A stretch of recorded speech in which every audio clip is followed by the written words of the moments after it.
Ben Milliken joined our podcast this past year, and we were able to get him to start talking about forward facing sonar. What an absolute treat to listen to this guy talk. I mean, Ben Milliken has done many a deep dive into forward facing sonar, and to get him talking, he just spills some of the most amazing thoughts about the whole concept of forward facing sonar. Randy, feel free to fast forward through this section of the video if you'd like. Talk a little bit about how you use live electronics. Yeah, I appreciate the kind words on the videos, and we've been trying to incorporate a lot of the live footage on the screen of what I'm actually looking It, like. I think it is really cool. It is really yeah, cool. it's been fun. I mean, it's changed the way I fish big time. Been using it for almost 4 years now. I think three plus years at least, and I mean, I can't say anything more than it's flat out changed the way that I approach new fisheries. It's even changed the way that I look for new places, new bodies of water to fish and film content at.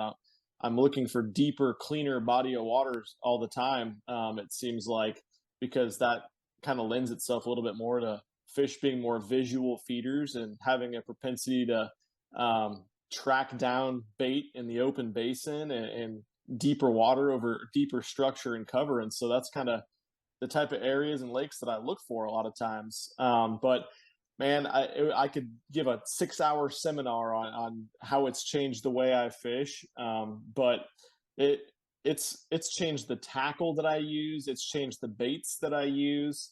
And truthfully, and I try to really portray this on my channel, my videos. It's allowed me to learn quicker and more efficiently than anything I've ever done with my fishing. Um, a lot of people that are jumping in the game now are seeing forward facing sonar as a way to just a way to fish, and luckily I was able to fish for 30 years before live sonar came out, and really get my background and my fundamentals down and everything. But now that I established that, and I can put that in conjunction with forward facing sonar and a variety of different baits, it's deadly and super efficient for sure. You mentioned a really interesting point to me. I hear about the anti live scopers out there, and one of the big complaints is that young bass anglers aren't going to learn. And I get the fundamental aspect of it, but I feel like the people that I interview on this show are so much further ahead than we were, when I was a youngster. And I think that you learn an awful lot more about fish movement from using live scope, because they're here one day, you got to find them the next day, right? Yeah, of course. Um, yeah, well, and it's definitely it's very complex, obviously, and the younger generation does have an advantage in being more technologically savvy, I would say. But at the same time, I feel like it's so important to establish your fundamentals in fishing, or you're never going to have a chance to even present a bait properly or position the boat properly. You can't just hop on a boat with live scope Right. without any background in even like serious bass fishing, and really have a chance. Because I mean, I've got buddies that I've met in the fishing industry and through the social media stuff that aren't necessarily good anglers, and you give them live scope on the boat and they have no chance of catching a fish with it or even seeing the right fish or knowing what they're looking at. So there's definitely a lot more to it than just plugging it in and starting to catch fish better than people that don't have it. Well, it is a new tool. It's the latest tool. There was a time when our boats didn't have trolling motors, and then we got trolling motors. And there was a time when our boats were made out of aluminum, and then the fiberglass boats came along, and then the bigger horsepower motors and things like this. I wanted to ask you, why is live scope such a controversial subject? That's a really great question. I think it's because we have a tendency as humanity and society to repeat ourselves and not learn from our past judgments on things. You know, just like people thought paper graphs were cheating Right, once people had that, and people thought right. 2D sonar was cheating. People thought side imaging was cheating. They thought GPS was cheating, GPS, yeah. and they're just tools to help us learn more. And fish get conditioned to everything. So really live scope, I mean, it's just another tool. I mean, I think that they see or hear about people just going out and, oh, they could see a fish and they cast into it and they were able to see exactly where it was and how to catch it. And then they caught it. So that's cheating. But in reality, I mean, nature always finds a way. These bass are always learning and they're always getting conditioned to pressure. And I know that the question all the anti live scopers are always asking is, well, where do you draw the line? What comes next? Well, what comes next is going to be something a little bit better, and it's just going to be another tool, but the fish are just going to keep evolving. And so we have to keep evolving as well as anglers. Have you noticed? Uh, Fish when they get pinged by a live scope? Have you noticed fish responding to that? So bass, I've never seen a bass as many hundreds of thousands of bass that I've watched on live scope. I've never seen one where I beamed to it and it got spooked or stopped in its tracks or anything like that. That's not something that happens.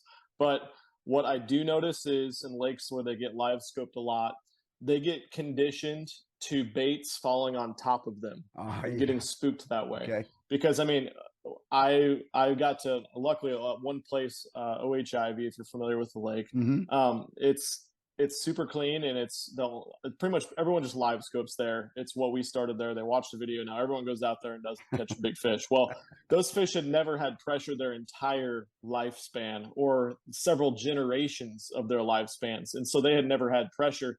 Well, that's a great example of a lake now where they're strictly getting used to people throwing on top of their heads in wide open spaces. Because, before live scope, you'd have to get lucky. You have a 1% chance maybe of casting on top of a fish in the middle of the lake, 20, however feet deep water. Yeah. Now that there's live scope, they're hearing Alabama rigs and everything else splash on top of their heads, even if it's 20 feet above them. And that makes them a lot more weary. And so places like that, you really have to dial your cast in and figure out how far away you need to cast your bait past them, or a lighter splash or a more natural presentation, stuff like that. But yeah, I'd say it's fish are getting conditions in lakes where they get live scoped a lot simply from baits hitting on top of their head or near on top of their head. That's what I've noticed. That's an interesting comment. I've heard some guys tell me that they think that it's comparable to like trolling motor noise and stuff like that. That it might affect the fish. But I think what you say makes a lot of sense. Yeah, Fish see a lot of baits and they're going to I've react. pinged other species of fish and spooked them for sure. I know that crappie do get spooked. I've seen schools of big gizzard shad definitely get spooked. They feel it. I've seen gar that can feel it and get spooked, but never a bass. So, in summary, live scope fishing is not cheating, or it is cheating. I mean, fishing's whatever anyone wants to make it. I mean, some people want to sit on a bucket with a can of worms and catch them. Other people want to have 15 graphs on their boat and spend $200,000 on their boat. It is what it is. People can say it's cheating, and people can say that a paper graph or 2D sonar is cheating if they want to as well. But I'm just using the best technology that's available to me. Right, and I've heard you say that in your videos a few times, referring to cheating. But you're embracing the technology. You're not that guy that says "get off my lawn" to the kids and that stuff like that. Of course not. Of course not. And I'm gonna try, especially as I continue. I'm gonna try not to get set in my ways, because there will be something coming that's gonna be better than live scope and better than our version of live scope. So you always got to keep your eyes open. Ducket Fishing's BD Popper. This bait delivers perfectly balanced surface disturbance that both intrigues and infuriates bass to attack. Available in an aggressive size 80 and a more subtle size 60, these baits are sure to become an important part of your topwater arsenal. Fish Ducket Baits. Check out the BD Poppers by going to ducketfishing.com.